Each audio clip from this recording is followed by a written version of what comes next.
My son's a huge Flash fan. Okay. Yeah, she loves Flash. And you know, but now when I got rid of all my slabs a few years ago, because I probably had 60 slabs, and most of them were yellow label signed books.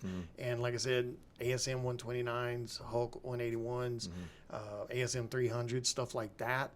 That I regret getting rid of. Now, because if it was 15 years ago, it was probably before this big spike with Marvel books. Well, no, the slabs I bought in the last 4 years. Oh, really? Yeah. Well, they're continuing to go up. Yeah. I mean, the Marvel, if anything, the Marvel Cinematic Universe has helped at least key issues gain value in Marvel. And I mean, it does have that. You can tell how it works, and that's why I don't get too excited about movie first appearances, because they do spike books, but after about 6 months after the movie comes out, they drop down. Now, they don't drop down to what they originally were, but they do drop down enough. I mean, that's like first appearance of Deadpool. You know, I had that book, and prior to the movie, you know, $150, $200 book raw. Then once the movie got announced, that $200 book spiked to an $800 book raw. And then about 6 months after the movie came out, it kind of dropped back down to around 500. And now I think, you know, even at this point, I think you can still get that book for a really respectable price. Yeah, he had New Mutants 98 yesterday. The Marvin's guy did, because I went over there and looked. He's got a whole bunch of slab. When he's saying slabbed, a lot of the people don't know comic book jargon. He's talking about when they're graded. There are two main companies, CGC, which is had some controversy recently that grades them, and then what's the other one? CBCS. Yeah, CBCS.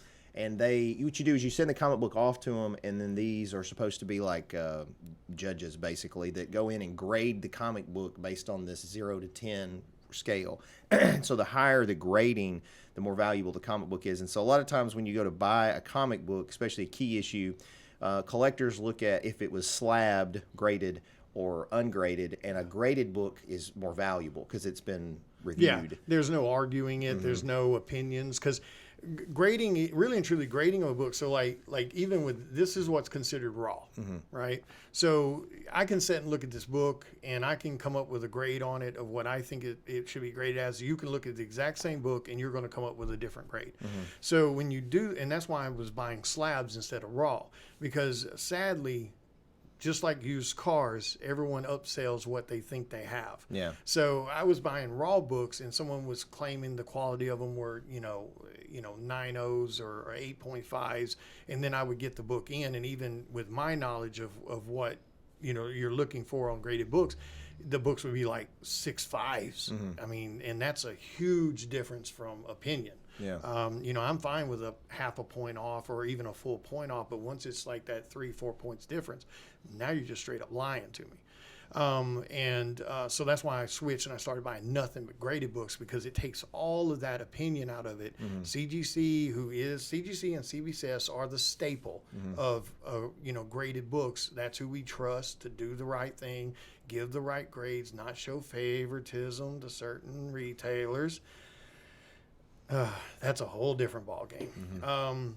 But like I said, then you know what the book is worth. Again, there's no arguing it. No, this is a 6.5. This is a 7.0, and this is what it's worth. So it does make it easier in that aspect if you don't want to worry about someone being too off on their opinions when you're buying the books.